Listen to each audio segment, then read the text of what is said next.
ne jemi në 2025-ës, ke njerëz që besojnë akoma që Enveri do ringjallet.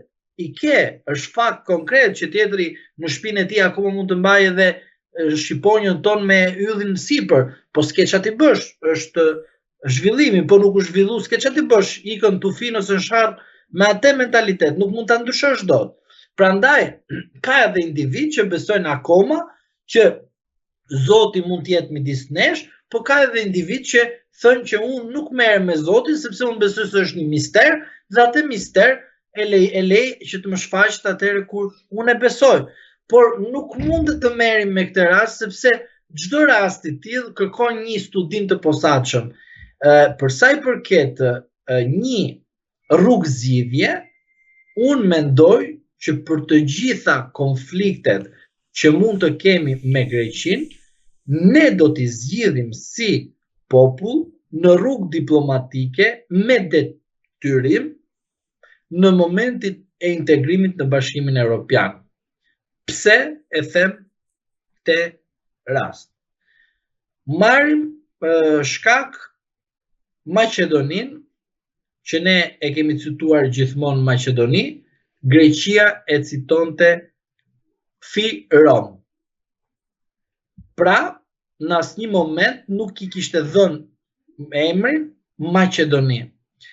Pas një marrëveshje shumë të madhe politike, arritën në një moment të dy vendet që të Fyrom të quhet Maqedonia e Veriut dhe çdo gjë të zgjidhet me integrimin e atij vendit në NATO.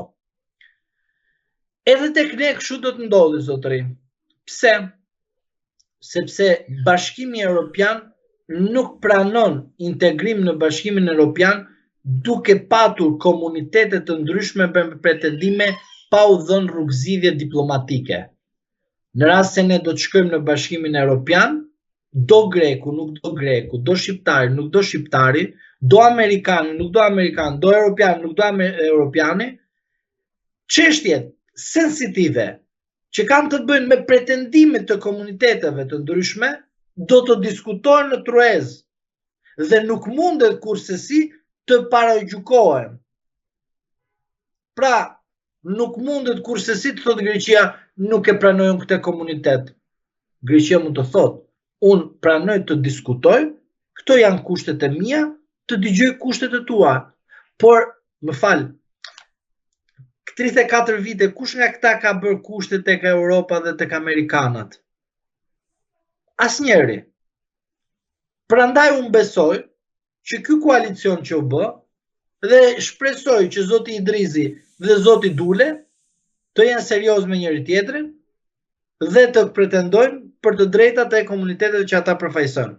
Në rast se ata dështojnë nga kjo marrëveshje, në rast se marrin pushtetin dhe marrin karriget dhe pastaj harrojnë komunitetet e tyre, sigurisht që përgjegjësia është e Dules dhe Idrizit dhe nuk ka më faj asnjë tjetër përveç atyre që kanë votuar këta të dy duke trahtuar kauzat e tyre. Është shumë e qartë çfarë tjetër duan të bëjnë. Pra, mos më dali pas 2029-s Idrizit duke më fol për një komunitet që në fund fare ai ka marrë pushtetin, ka qenë afër pushtetit dhe të më thot mua që shiko fajin e ka Greqia. Çfarë faj ka Greqia? Kur ti ke nejtë të karrike dhe ke flet aty 4 vite dhe ke harruar çfarë ke marrë dhe ku e ke marrë. Kjo është edhe për zotin Dule.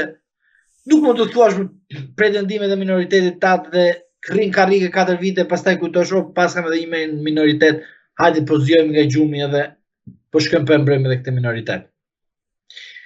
Pra, nuk mund ta shikojmë gjithmonë çdo gjë që na serviret ashtu si na serviret, pa e përpunuar dhe pa treguar dhe të bërë një analizë, një përpunim që aty ku është e lidhur ne të kemi mundësi ta zgjidhim në mënyrë teorike që në kuptimin ose më mirë në praktik të shikojmë a është e vërtet ajo që po bëhet për minoritetin apo është e vërtet për ata që të sigurojnë një karrike në parlament.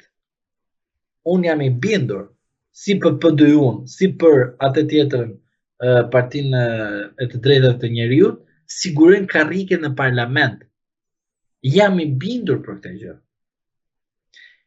Edhe sikur të ishin tek Edi Rama, këtë gjë kanë bërë. kanë ikë nga një koalicion tek tjetri. U zgju pastaj raste çamve.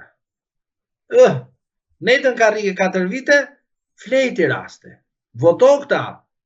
Vritu njëri me tjetrin, shqiptari me grekun, jo, do marrim të bëjmë atë.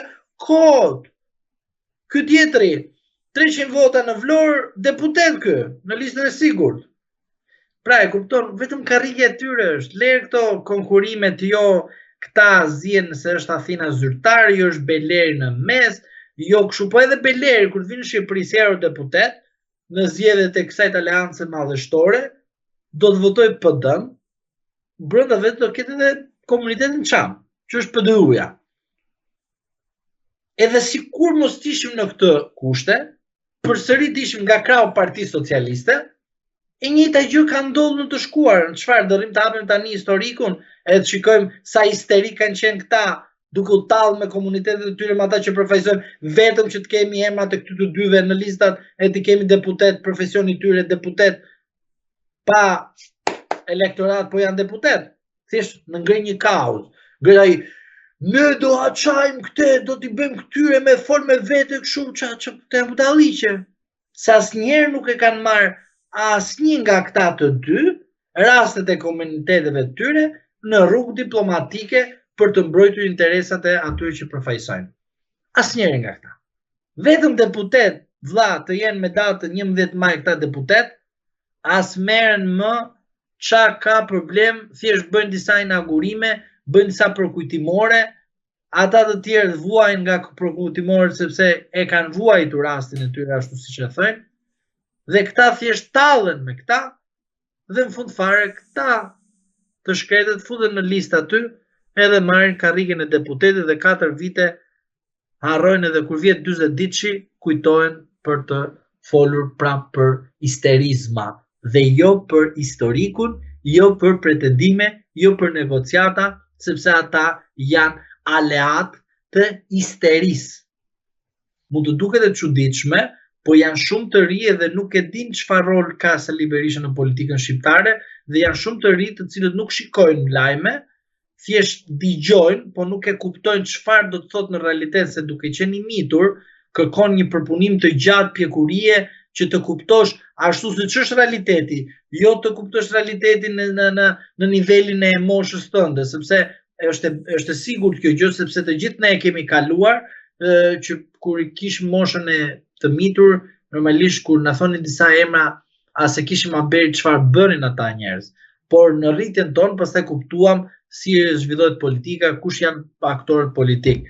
Pra, me ftesën Berisha bën një ftesën ndaj të rinjve, i tregon të rinjve që se si bëhet puna jon, politika jon, qeverisja jon, duke ndërgjegjësuar të rinjt për të ardhur dhe për të atashuar brenda Partisë Demokratike. Nuk ka të bëjë me gërdecin, sepse ti merr vetëm 2 televizione që janë televizione qartazi orientim të Partisë Socialiste, aty ti e kupton qartazi që gërdeci ose 21 janari ose afera e Partizanit është çdo ditë, në çdo lajm, në çdo flesh, dhe madje aty ku gjykata nuk ekziston apo prokuroria për ta hetuar, hetojnë këta në studio me analistë të mirëfill, të cilët janë të papagushëm, janë thjesht angel, janë thjesht shenjtor dhe flasin për gërdecin, 20 janarin, Sali Berishën, qeverisja e Edi Rama, fajin për çdo gjë në Shqipëri e ka Sali Berisha. Prandaj nuk mendoj se është një shmange. Ajo gjë dihet qartazi, qëndrimi i Sali Berishës, çfarë do të tregoj. Pra, një komunikim, një protest, një revolt që un jam kraj jush, unë po t'isha kryeministër nuk do ta mbyllja TikTokun, ndërsa armiku juaj është Edi Rama dhe ai do të ju izolojë.